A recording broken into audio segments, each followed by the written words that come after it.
নিশ্চয় জাহান্নাম এমন ভাবে তৈরি হয়ে বসে আছেন, জাহান্নাম ঘটছে একটা ঘাটে।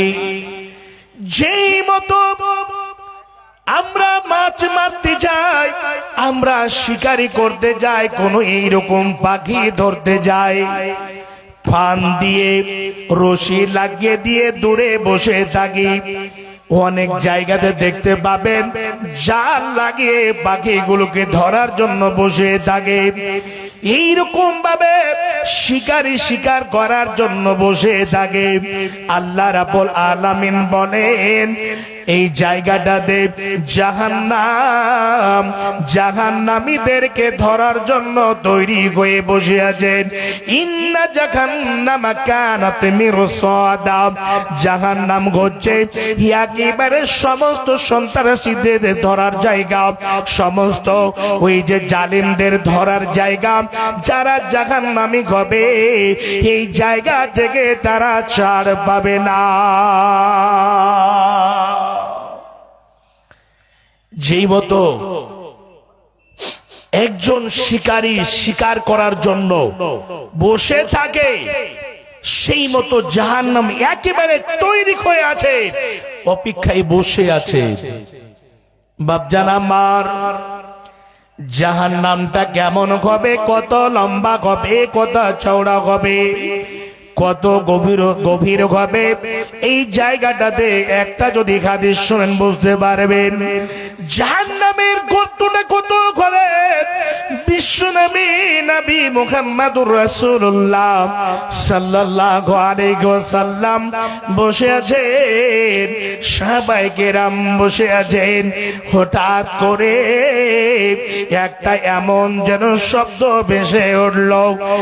বিশ্বনবী সাহাবীদেরকে নিয়ে জিজ্ঞেস করলেন, ওরে আমার সঙ্গী সাথীরা, ওরে আমার বন্ধুরা, এই যে আওয়াজটা ভেসে আসলো, এই আওয়াজটা কি তোমরা বলতে পারবে কোন জায়গা থেকে এসেছে? সঙ্গে সঙ্গে সাহাবায়ে কেরাম নবীজিকে উত্তর দিলেন, নবী গো, আল্লাহু আ'লাম ওয়া রাসূলুহু, খাস করে ওই জায়গাটাতে আপনি এবং আল্লাহ সব থেকে ভালো জানেন। আল্লাহু আ'লাম ওয়া রাসূলুহু, আপনি এবং আল্লাহ সব থেকে ভালো জানেন। সঙ্গে সঙ্গে নবীজি সাহাবীদের বললেন, ওরে আমার সাহাবীরা, জাহান্নামের গর্তটা কত হবে এই সম্পর্কে তোমরা শুনে নাও। এই যে শব্দটি এসেছে কোন অন্য জায়গা থেকে আসেনি, এই শব্দটি যে ভেসে উঠেছে আজ থেকে 70 বছর আগে জাহান্নামের মুখে একটা পাথরকে ছাড়া হয়েছিল। ওই পাথরটা এইরকম ভাবে নামতে নামতে নামতে নামতে নামতে নামতে একটু করে 5, 10, 20 করে করে করে করে 70 বছর সময় লাগলো জাহান্নামের তলাতে পৌঁছাতে। ওই 70 বছর আগে জাহান্নামের মুখে একটা পাথরকে দেওয়া হয়েছিল। ওই পাথরটা আজকে গিয়ে তলায় পৌঁছেছে, তার জন্য এই শব্দটি এখনো ভেসে উঠেছে। তাহলে জাহান্নামের গভীরতা কত হবে? জাহান্নামটা আল্লাহু আকবার কেমন হবে ওই জায়গাটাতে আমাদেরকে থাকতে হবে। বাপজান আমার যুবক ভাইয়েরা, এই জাহান্নামে জাহান্নামীদেরকে অবস্থান করতে হবে। আপনি বলবেন ওখান থেকে আমি বেরিয়ে যাব, কখনো পারবেন না। আপনি যে বলবেন যে আমি ওখান থেকে বেরিয়ে যাব, কখনো পারবেন না। কথা বলেন তো, কে বলছে? জাহান্নামটা আবার কেমন হবে? কলসি দেখেছেন? কলসি বা কোনো হাড়ি দেখেছেন? মুখটা একটু অল্প থাকে, ভিতরটা খুব থাকে, ওই কলসির মতো হবে।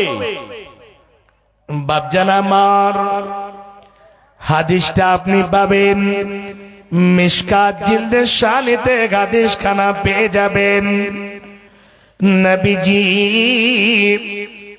প্রতিদিন ফজরের নামাজ পড়ে সাহাবীদের দিকে মুখটাকে ঘুরিয়ে বসে যেতেন। বসে গিয়ে নবীজি জিজ্ঞাসা করতেন, ওরে আমার সঙ্গী সাথীরা, আজকে কি তোমরা কোন স্বপ্ন দেখেছ? এইরকম জিজ্ঞাসা করতেন। যদি বলতেন যে হ্যাঁ আমরা স্বপ্ন দেখেছি, নবীজি সুন্দরভাবে ওই স্বপ্নর তাবিল করে দিতেন। স্বপ্নটা কেন দেখানো হয়েছে এই সম্পর্কে বিস্তারিত আলোচনা করে দিতেন, বুঝিয়ে দিতেন। একদিনের ঘটনা, নবীজি জিজ্ঞাসা করেছেন সাহাবায়ে কেরাম, কেউ বললেন না যে আজকে আমরা স্বপ্ন দেখেছি। নবীজি সঙ্গে সঙ্গে বললেন, ওরে আমার সাহাবীরা, আজকে আমি স্বপ্ন দেখেছি। স্বপ্নের মাধ্যমে দেখলাম দুইজন মানুষ এসে আমার দুটো বাহু ধরে নিয়েছে। ধরে নেওয়ার পরে আমাকে উঁচু দিকে নিয়ে যেতে আরম্ভ করলো। যেতে লাগলাম, আমি বললাম উঠতে পারবো না। বলছে না, চলেন আমরা সাহায্য করব। যেতে লাগলাম। যেতে যেতে যেতে যেতে এমন একটা জায়গাতে পৌঁছালাম। সেই জায়গাতে একটা দৃশ্য আমি দেখলাম। কি দৃশ্য দেখলাম? একজন আল্লাহর বান্দা বসে আছে আর একজন দাঁড় হয়ে আছে। যে লোকটি দাঁড় হয়ে আছে তার হাতে একটা লোহার আকড়া রয়েছে। একটা কষার মধ্যে এই যে মুখের মধ্যে লাগা হচ্ছে, আবার চিরতে চিরতে চিরতে চিরতে পিছন দিকে নিয়ে যাওয়া হচ্ছে। আবার এটা ঠিক হয়ে যাচ্ছে, আবার বাম দিকে লাগিয়ে আবার বাম দিকের কোষাটাকে চিরে চিরতে চিরতে পিছন দিকে নিয়ে যাওয়া হচ্ছে। এটা চিরতে চিরতে আবার ডান দিকের কোষা ভালো হয়ে যাচ্ছে। এইরকম দৃশ্য আমি দেখলাম। আমার সঙ্গী সাথীকে জিজ্ঞাসা করলাম, এর আগে কেন এইরকম ভাবে তাদেরকে সাজা দেওয়া হয়েছে? নবীজির সঙ্গী সাথী নবীজিকে বল, ইনতালিক পাতাল্লাক নাম, আরো আগে চলেন। এইরকম ভাবে যেতে যেতে যেতে যেতে আরো একটা দৃশ্য দেখলাম। ওই জায়গাটাতে দেখলাম একজন বসে আছে, একজন দাঁড় হয়ে আছে।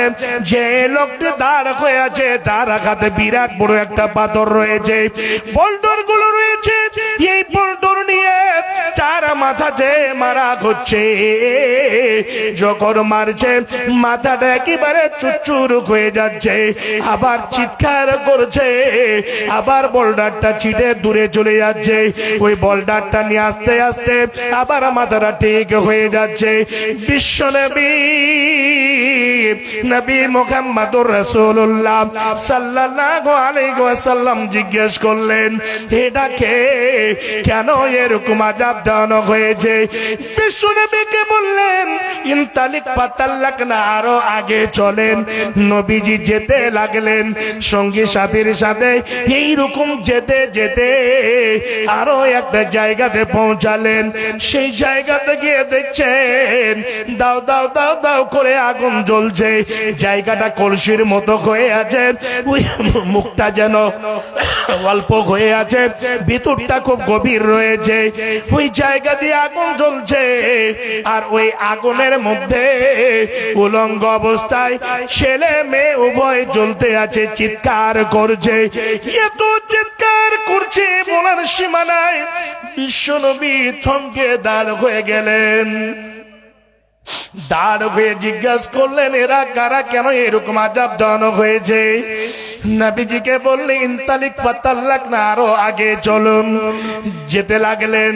যেতে যেতে 4 নম্বরে একটা এইরকম পুকুর দেখতে পেলেন, একটা তালাব দেখতে পেলেন, একেবারে রক্ত পুজ দিয়ে ভরা। ওই মধ্যখানে একটা এইরকম ভাবে সাঁতার দিচ্ছে, সাঁতার দিয়ে কিনারায় লাগার চেষ্টা করছে, কিন্তু কিছু এইরকম ভাবে পাথর নিয়ে বোল্ডার নিয়ে কিনারায় সার হয়ে আছে।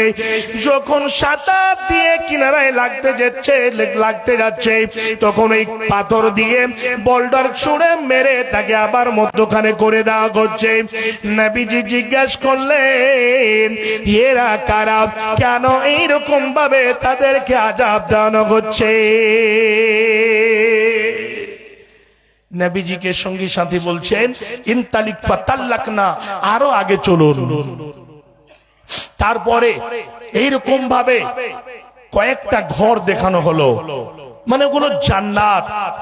ওই দিকে আমি যাচ্ছি না, 7টা নবীজি দৃশ্য দেখলেন। ওই জায়গা থেকে শেষের বেলায় নবীজিকে জান্নাত ভ্রমণ করা হলো, খুব সুন্দর সুন্দর ঘর। জি, শেষের বেলায় সঙ্গী সাথীকে বলছেন, এতগুলো যে আমি দেখলাম, 4টা খুব ভাইটাল ভাইটাল জায়গা আমি দেখলাম। এদেরকে কেন এরকম আযাব দেওয়া হয়েছে একটু বলুন তো। সঙ্গী সাথী নবীজিকে বলছেন, সর্বপ্রথমে যে আল্লাহর বান্দাকে দেখলেন, মুখটাকে চিরাগ হচ্ছে, ওই লোকটি পৃথিবীর বুকে কি করত? নামিমা চুগলখড়ি করত, এখানে ওখানে গিয়ে লাগালাগি করত। সমাজের মধ্যে তার কাজই ছিল চুগলখড়ি করা, এর কথা ওকে লাগানো, ওর কথা একে লাগানো, একেবারে সামনে বদনাম করা, পিঠ পিছনে বদনাম করা, চুগলখড়ি করা। দেখতে পাবেন বাপজান আমার, সমাজের মধ্যে এমন এমন আল্লাহর বান্দা রয়েছে, তার কাজ হলো চুগলখড়ি করা, তার কাজ হলো খাস করে এক অপরের কাছে বদনাম করা, এক অপরের কাছে কথা লাগা। পৃথিবীর মুখে চুগলখড়ি করে এক অপরকে বদনাম করে, সকাল থেকে বিকাল পর্যন্ত, বিকাল থেকে সকাল পর্যন্ত সদা সর্বদা চুগলখড়ি করে বেড়ায়। হে যুবক ভাইয়েরা, হে আমার মা জননী শুনে রাখুন, চুগলখড়ি পৃথিবীর বুকে যদি কেউ করে তাহলে বুঝতে পারবেন বা এই জায়গাতে হাদিস থেকে প্রমাণ হয়ে গেল চুগলখড়ি সাজা কি রয়েছে। ডান দিকের মুখটাকে পেড়ে আপনার পিছন দিকে নিয়ে আসা হবে, আবার এটা ঠিক হয়ে যাবে, আবার বাম দিকে পেড়ে পিছন দিকে নিয়ে যাওয়া হবে। তার কাজ ছিল চুগলখড়ি করা, এখান থেকে ওখানে, ওখান থেকে এখানে, এইরকম কাজ করত। ভাবছেন আমার, এই চুগলখোর শব্দটা যে পেলাম, একটা হাদিস স্মরণে আসলো, একটু বলে তারপরে আমি আগে বাড়বো। নবীজি এইরকম হিসাবে সওয়ারির উপরে চড়ে কোন জায়গা যাচ্ছেন, যেতে যেতে একটা কবরস্থান দিয়ে নবীজি যাচ্ছেন। হঠাৎ করে সেই সওয়ারিটা ধীরকে গেল, মনে হচ্ছে নবীজি পড়ে যাবেন, এমন ভাবে ধীরকিল। তারপরে নবীজি নেমে গেলেন। ওই যে কবরে পাশাপাশি 2টা কবর, পাশাপাশি 2টা কবরে আযাব হচ্ছিল, আযাব। নবীজি কি করলেন? একটা খেজুরের ডালকে ভেঙে চিরে 2 টুকরো করে 2টা কবরের মধ্যে গেড়ে দিলেন। এই যে 2টা কবরে আযাব হচ্ছিল, কিসের কারণে, কেন আযাব হচ্ছিল? হাদিসের মধ্যে এসেছে বেশি বড় কারণে তাদের 2টা কবরে আযাব হচ্ছিল না। ছোট কারণ, 1 নাম্বার হলো সেই লোকটি পাক পবিত্র থাকতো না। পেচ্ছাপ করতে গেলে পেচ্ছাপটা পায়ে ছিটে পড়লো, ফুল প্যান্টে ছুটে পড়লো, না লুঙ্গিতে ছিটে পড়লো, পায়জামাতে ছিটে পড়লো। এইরকম ভাবে পেচ্ছাপ করে পানিও নিত না, ঢেলো নিত না, পাকি অর্জন করতো না, এইরকম ভাবে নাপাক হালাতে থাকতো। এই জন্য আল্লাহ রাব্বুল আলামিন কবরে আযাব দিচ্ছে।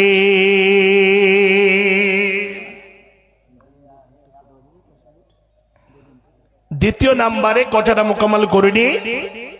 দ্বিতীয় নাম্বারে যেটা কবরে আযাব হচ্ছে, সেই লোকটি কি করতো? পৃথিবীর বুকে শুগলখড়ি করতো, গীবত করতো, সব সময় এর কথা ওকে ওর কথা ওকে লাগিয়ে বেড়াতো। তার কাজই ছিল সেটা, তার জন্য তার কবরে আযাব হচ্ছিল। হে বাপজান, আমার যুবক ভাইরা, আজকে পৃথিবীর বুকে শুগলখড়ি এত বেড়ে গিয়েছে। শুগলখড়ি করতে গিয়ে মজা লাগে, ভালো লাগে, কিন্তু পৃথিবীর বুকে কেউ যদি চুগলখড়ি করে, নামিমা যদি করে, এক অপরের কথা যদি লাগালাগি করে, ভেজাল যদি ঘটায়, এক অপরের মারামারি করিয়ে দেয়, এক অপরের সঙ্গে কাটাকাটি যদি করিয়ে দেয়, এক অপরের বাড়িতে যদি ভেজাল ঢুকিয়ে দেয়, তাহলে শুনে নেন এইরকম ভাবে কঠোর শাস্তি জাহান্নামের মধ্যে নিতে হবে এবং সদা সর্বদা জাহান্নামের মধ্যে থাকতে হবে।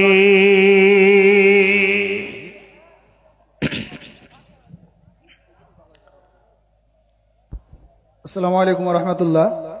আমাদের মাঝে উপস্থিত আলী রমজান ভিক্টর সাহেব, প্রাক্তন এমএলএ চাকুলিয়া ব্লকের, উনার মূল্যবান কথা আমরা শুনবো।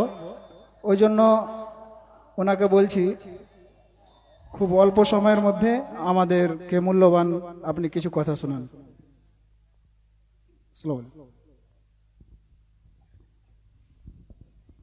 আসসালামু আলাইকুম। হ্যাঁ, ভালো আছি। আপনাদের আজকে জালসাতে এখানে খুব ভালো তাকরির হচ্ছিল, মাঝখানে থামিয়ে দিয়ে আমাকে বলার জন্য বলা হয়েছে, তার জন্য ওনার কাছে আমি ক্ষমা চেয়ে নিচ্ছি। কেন কি বিষয়টা হচ্ছে কি, এটা দিনের মজলিস, এখানে দিনের সম্বন্ধে আমাদেরকে এনারা বলছেন, এনাদের কাছ থেকে আমরা অনেক কিছু দিন সম্বন্ধে শিখতে পারি, যেগুলো হয়তো আমরা ডেইলি জীবনের মধ্যে আমরা সেগুলো আমাদের নজরে পড়ে না বা আমরা গুরুত্ব দিই না। সেই ছোট ছোট বিষয়গুলো এনারা তুলে ধরছেন, সেগুলোকে আমরা সবাই শুনবো এখানে। শুধু এটাই বলবো কি, আজকে যা পরিস্থিতির মধ্যে আমরা আছি, আজকে আপনারা দেখছেন দেশ জুড়ে, সেখানে আমাদের কাছে সব থেকে বড় যদি আজকে কিছু অস্ত্র হয়, সেটা হচ্ছে ইত্তিহাদ, আমাদের মধ্যে একতা। সেই একতাটা আমরা কোথাও না কোথাও আমরা হারিয়ে ফেলছি। সেই একতাটা যদি আমাদের থাকে, তো যা সমস্যার আমরা সম্মুখীন হচ্ছি বা আগামী দিনে হয়তো আরো বড় সমস্যা আসবে, তার ওই পরিস্থিতি মোকাবিলা করতে গেলে আমাদের মধ্যে একতার দরকার। আর একতা জন্য আমাদের যে কথা উনি বলছিলেন, আমি সেই প্রসঙ্গ নিয়েই বলছি যে আমরা নিজেদের মধ্যে যে ভুল বুঝাবুঝি, ভাই ভাইয়ের মধ্যে সামান্য বিষয় নিয়ে ঝগড়াঝাটির মধ্যে দিয়ে বিচ্ছেদ তৈরি হচ্ছে, সেইগুলোকে আমরা যাতে ভুলে গিয়ে আমাদের মধ্যে একতা হয়, আল্লাহ আমাদেরকে সেই তৌফিক দিন, যাতে আমরা সবাই এক হয়, একের সমস্যার সঙ্গে পাশের সমস্যার সঙ্গে মানুষের সমাধান মিলেমিশে করতে পারি, সবাই সমাজে থাকতে পারি। আর সবার কাছে আমি দোয়ার কামনা করব কি আপনারা দোয়া করবেন কি যাতে আপনাদের পাশে যেভাবে আমি আছি, ভবিষ্যতে আপনাদের সঙ্গে এইভাবে থেকে আপনাদের হয় বলতে পারি, লড়তে পারি।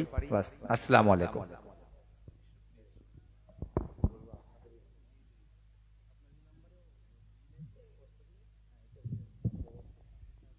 ওয়ালাইকুম আসসালাম রহমতুল্লাহ। অশেষ ধন্যবাদ। খুব মূল্যবান কথা আমরা শুনলাম। এরপরে আমাদের বক্তব্য পর্ব আমাদের জারি থাকবে।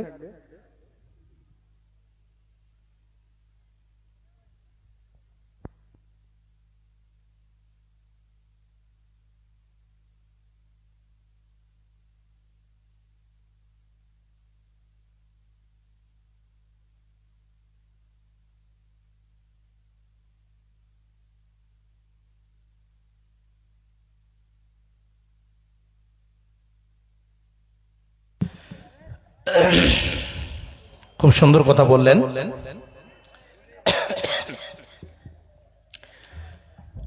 ভাই জায়গা ফাঁকা পড়ে আছে ভাই, এই যে দেখুন, দেখেন আপনার দাঁড় হয়ে আছেন, এটা খারাপ লাগছে দেখে। একটু বসুন, বাম দিকে দেখেন অনেক জায়গা ফাঁকা পড়ে আছে, ফাঁকা জায়গা পড়ে আছে।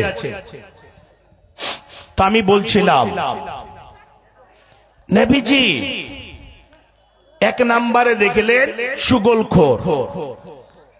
এইরকম পৃথিবীর বুকে সেই চুগলখড়ি করত, তার জন্য এইরকম আযাব আল্লাহ রাব্বুল আলামিন দিয়েছে।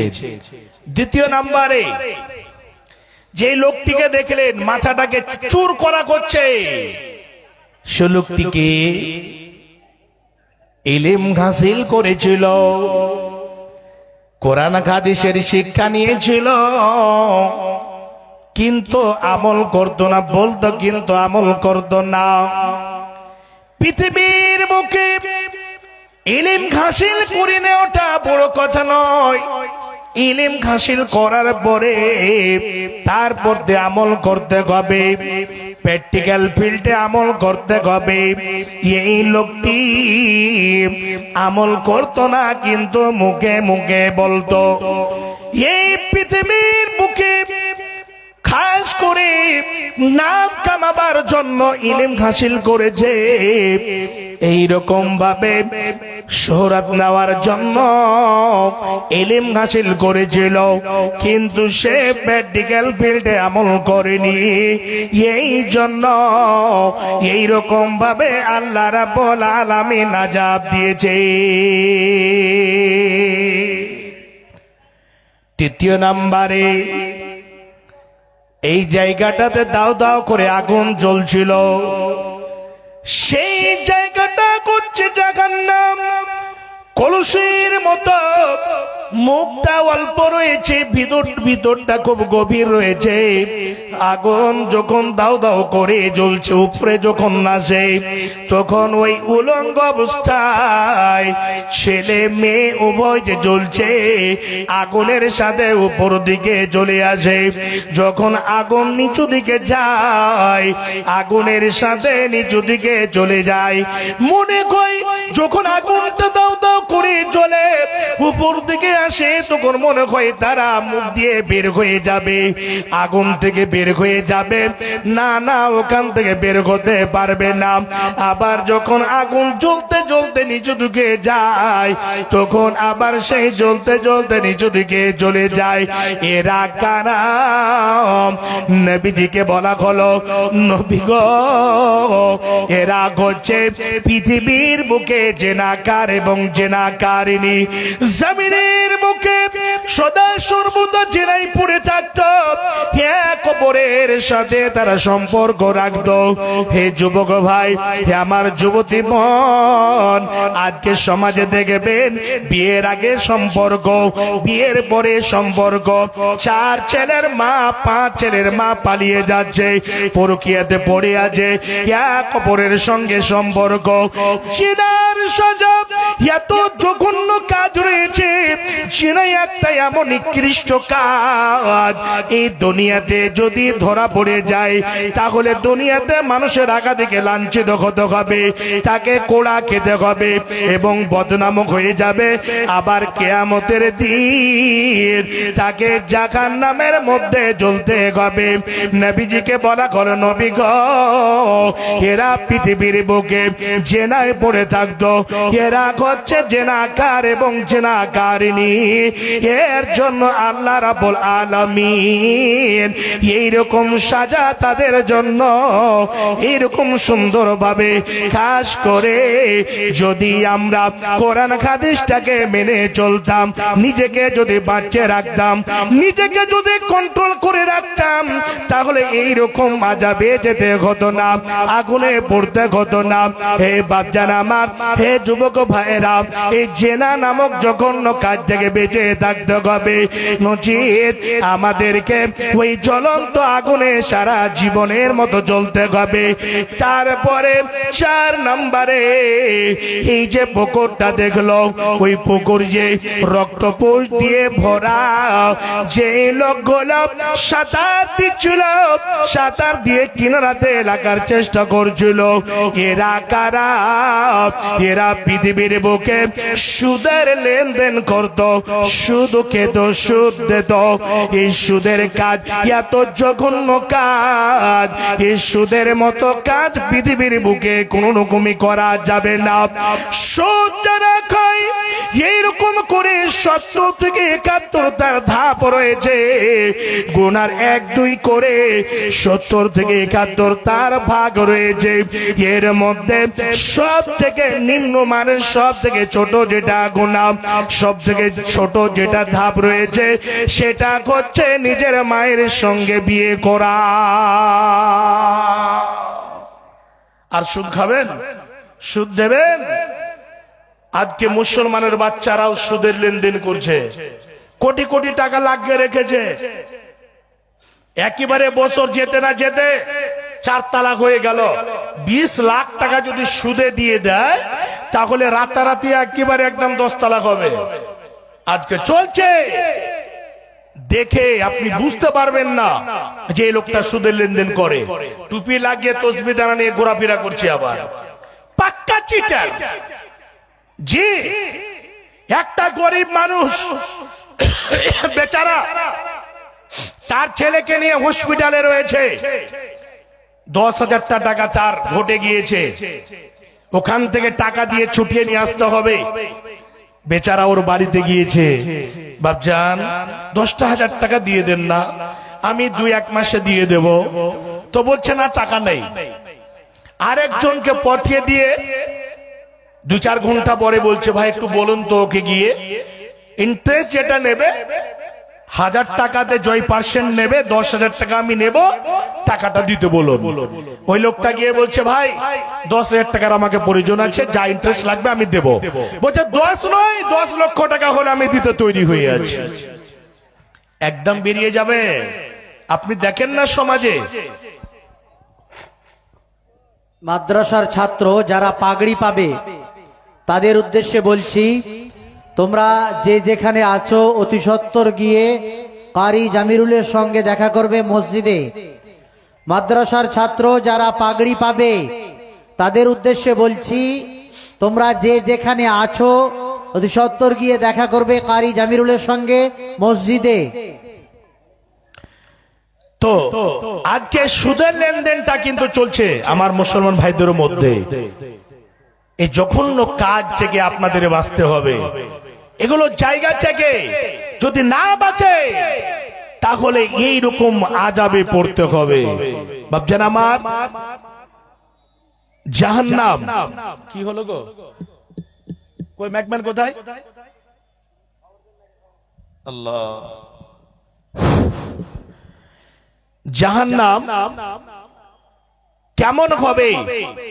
জাহান্নামীদেরকে যখন নিয়ে যাবে, জাহান্নামীদেরকে যখন জাহান্নামের মধ্যে নিক্ষেপ করা হবে, আল্লাহ নিজেই বলেন, বিসমিল্লাহির রহমানির রহিম। وسيق الذين كفروا إلى جهنم زمرا। জাহান্নামীরা যখন জাহান্নামের দিকে যেতে চাইবে না, জাহান্নামীরা জাহান্নামের গর্জন শুনে জাহান্নামের দিকে যেতে চাইবে না, সঙ্গে সঙ্গে কেমন করে নিয়ে যাওয়া হবে? যে মতো মা বোনেরা যখন ছাগল বাঁধতে নিয়ে যায়, 4টা 5টা 6টা করে ছাগল রশি ধরে আগে আগে টানে এবং একটা ছেলেকে লাঠি দিয়ে পিছন দিকে রেখে দেয়। ওই ছেলেটা আবার লাঠি দিয়ে পিটাতে পিটাতে হাঁকাতে হাঁকাতে যায়। এইরকম ভাবে যখন তারা যেতে চাইবে না, সঙ্গে সঙ্গে কি করা হবে? জাহান্নামীদেরকে খাস করে বাধা হবে। এই জায়গাটাতে আল্লাহ বলবেন, এই জাহান্নামীদেরকে ধরে নে, খাস করে তাদেরকে 70 গজের জিঞ্জির দিয়ে বেঁধে দে। বেঁধে দিয়ে এইরকম ভাবে মজবুত করে বাঁধা হবে। বাঁধার পরে টানতে টানতে টানতে টানতে টানতে টানতে নিয়ে যাওয়া হবে। আপনি বলবেন যে আল্লাহ রাব্বুল আলামিনকে বাঁধার কি প্রয়োজন ছিল? এরা কি ওখান থেকে পালিয়ে যেত? না না, আপনাকে যদি একটা উদাহরণ দিই তাহলে বুঝতে পারবেন। আপনার যদি করমদিঘি থানা থেকে কিছু পুলিশ আছে, কাউকে যদি উঠাবার জন্য যখন তাকে নিয়ে যাবে, তার হাতে হ্যান্ডকাপ লাগা থাকবে। যখনই হ্যান্ডকাপ দেখবেন তখনই বুঝতে পারবেন এই লোকটা চুরি করেছে বা ডাকাতি করেছে বা কোনো অপরাধী করেছে। এই জন্য তাকে বেঁধে তাকে ধরে নিয়ে যাওয়া হচ্ছে। যদি হ্যান্ডকাপ না লাগাই তাহলে বুঝতে পারবেন না এই লোকটা জালিম, জুলুম করেছে, এই লোকটা জালিম, এই লোকটা এইরকম ভাবে চুরি ডাকাতি করেছে, জেনা করেছে। অনুরূপ ভাবে খাস করে ওই জাহান্নামীদেরকে, বদমাশদেরকে বেঁধে 70 গজের জিঞ্জির দিয়ে আমাদের হাতটাতে এত বড় হবে, সেই সময় এক হাত কত লম্বা হবে, কত বড় হবে সেটা আল্লাহই ভালো জানেন। কিন্তু আল্লাহ রাব্বুল আলামিন কোরআনের মধ্যে ঘোষণা দিয়েছেন 70 গজের জিঞ্জির দিয়ে তাকে বেঁধে টানতে টানতে টানতে টানতে জাহান্নামে নিয়ে যাওয়া হবে। ইদা উলকু ফিহা সামিউ লাহা শাহীকা ওয়া হিয়া তাফুর। জাহান্নামীরা যখন জাহান্নামে যাবে, জাহান্নামের গর্জন তারা শুনতে পাবে। যখন তাকে জাহান্নামে নিক্ষেপ করা হবে, তাকাতু তামাইয়াজু মিনাল গাদ, জাহান্নাম রাগে ফুটে পড়বে। হে যুবক ভাইরা, হে আমার বাপ জানেরা, হে আমার মা জননীরা, জাহান্নামীদেরকে যখন জাহান্নামে নিক্ষেপ করা হবে, তারা জাহান্নামে এমনি যেতে চাইবে না। তখন তাদেরকে বেঁধে টানতে টানতে যেই মতো একটা মরা ছাগলকে টেনে নিয়ে যাওয়া হয়, যেই মতো একটা মরা কুকুরকে রশ্মি দিয়ে বেঁধে টানতে টানতে ফেলা হয়, সেই মতো করে ফেলা হবে। কিছু মানুষকে মুখের ভরে চালিয়ে নিয়ে যাবে, কিছু মানুষকে কেমন করে নিয়ে যাবে। হে বাপজান আমার, জাহান্নাম খুব কঠিন জায়গা হবে। জাহান্নামের মধ্যে চির জনমের মতো থাকতে হবে। খালিদিনা ফিহা আবাদা, জাহান্নামে থাকতে হবে। এই কোরআনের আয়াতের মধ্যে জাহান্নামে যাবে কেন, দুইটা কারণ বলা হয়েছে। এই যে 70 গজের জিঞ্জির দিয়ে বেঁধে নিয়ে যাবে কেন, দুটো কারণ। এক নম্বরে হলো ইন্নাহু কানা লা ইউমিনু বিল্লাহিল আযীম, আল্লাহর প্রতি তারা ঈমান রাখতো না, আল্লাহর প্রতি ঈমান রাখতো না, তার জন্য এই রকম ভাবে তাকে জাহান্নামে নিক্ষেপ করা হবে। দ্বিতীয় নাম্বার হলো যে ফকির মিসকিনদেরকে প্রাধান্য দিত না, ফকির মিসকিনদেরকে খাবার দিত না, ফকির মিসকিনদেরকে বাড়িতে চড়তে দিত না। বাপজান, আপনি ধনী হয়েছেন, টাকা পয়সা হয়েছে, তার জন্য আজকে ফকির মিসকিন, গরিব, অসহায়, অনাথ অনাথী আপনার বাড়িতে আসছে, তাকে আপনি দেবেন না, চিৎকার দিয়ে বাড়ি থেকে আপনি ফিরিয়ে দেবেন, এটা কখনো করবেন না। বাপজান, আপনার বাড়িতে যা আছে আপনি সুন্দরভাবে দেবেন, আপনি সুন্দরভাবে দান করবেন। নবীজি বলেন, ইত্তাকুন নারা ওয়ালাউ বিশিক্কি তামারাতিন। বিশ্ব নবী বলেন, তোমরা জাহান্নামের আগুন থেকে বাঁচো, জাহান্নামের আগুন থেকে বাঁচো। যদি তোমাদের কাছে একটা খাজুরের গুটলি সম পরিমাণ কিছু থাকে, সেটা হলেও দিয়ে তোমরা জাহান্নামের আগুন থেকে বাঁচো। আজকে আল্লাহ অনেক দিয়েছেন, অনেক সচ্ছলতা অবস্থায় রয়েছি। আল্লাহ রাব্বুল আলামিন আমাদেরকে অনেক ভালো রেখেছে। আজকে এই যে গরিব মাদ্রাসা, এই মাদ্রাসাতে দেবেন, এই যে কিছুদিন আগে বা আপনারা যে মাদ্রাসার ভিত গেড়েছিলেন তখন একটা গাছ লাগিয়েছিলেন, আজকে তার ফলাফল আপনারা দেখতে পাবেন। এই গাছে ফল ফুল সব চলে এসেছে। আজকে আপনারা এই জায়গাটাতে দেখতে পাবেন, এই জায়গাটাতে নিজ চোখে দেখবেন যে মেহনত যে করলাম টানা কয়েক বছর ধরে, অবশ্যই হাফিজে কোরআন 30 পারা কোরআন এই যে মুখস্থ করেছে, সিনার মধ্যে রেখেছে, এদের মর্যাদা, এদের ফজিলত, কোরআন 30 পারা কোরআনকে বুকে রাখা, মুখস্থ করা এটা চারটিখানি কথা নয় বাবজান। এদের সম্মান কি রয়েছে? এই যে তালবে ইলমদেরকে দেখে অনেক মানুষ কটাক্ষ করে কথা বলে, এদের সম্মান জানেন? নবীজি কি বলছেন? এরা যে রাস্তায় চলে, জান্নাতের পথে চলে, এদের পিছনে যে আপনারা 10 টাকা 100 টাকা 5000 10,000 আপনারা যে খরচ করেছেন বা করবেন, তার ফলাফলে দুনিয়া তো পাবেন এবং আখিরাতেও তার ফলাফল পাবেন।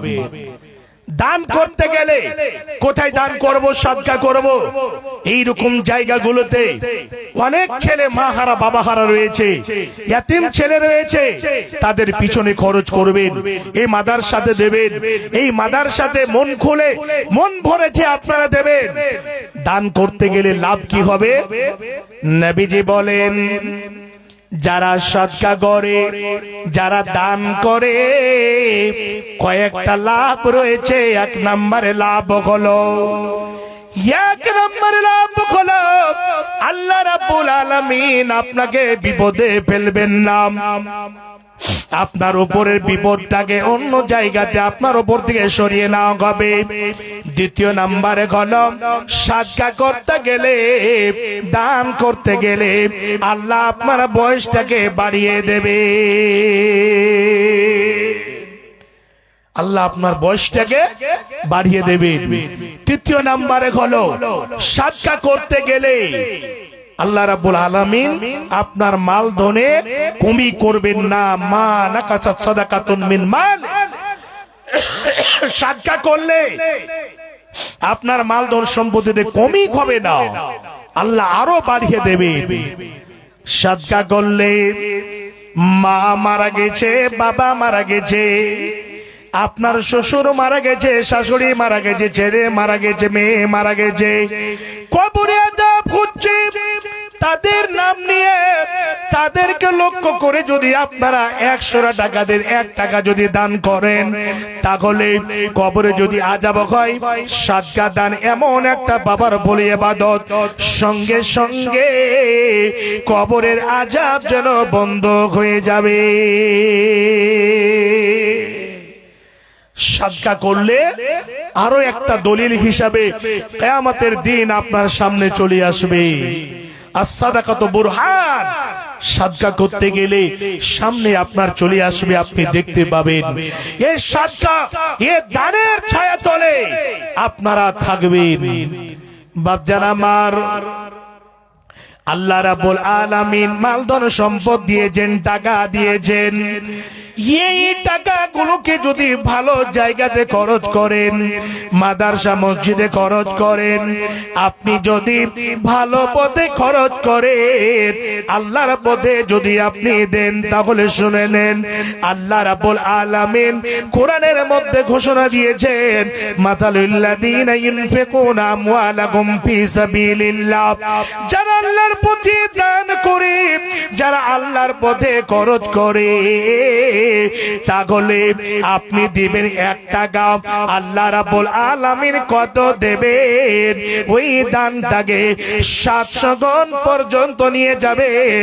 700 গুণ শুধু তাই নয়, আল্লাহ বলছেন বান্দারে তা থেকে বেশি আমি গুণে গুণান্বিত করে দেব, তা থেকে বেশি আমি সে দানটাকে বাড়িয়ে দেব। বাপজান, আমার যুবক ভাইয়েরা, এই যে দান করবেন, সেই হাদিসের মধ্যে আলোচনা এসেছে, নবীজি বলেন